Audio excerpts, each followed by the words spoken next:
বিশ্বনবী যদি হেদায়েত দেওয়ার মালিক হতেন তাহলে তো বিশ্বনবীর চাচা আবু তালেবকে হেদায়েত করে দিতেন, পারছিলেন?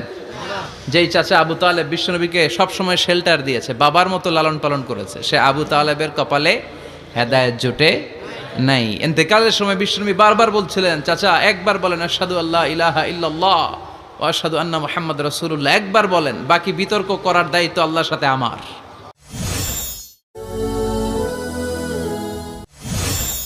হজ মানুষ করবে শুধুমাত্র একজনের জন্য, তিনি কে? আর বিশেষ করে হজের ক্ষেত্রে আল্লাহ বলেছেন তোমার হজটা উমরাটা যেন হয় আল্লাহর জন্য। আতিমুল হাজ্জা ওয়াল উমরাতা লিল্লাহ।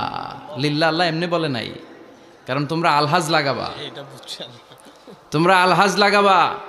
হাজি সাহেব নামের আগে আলহাজ লাগায় নাই, রেগে যায়, আছে না নাই?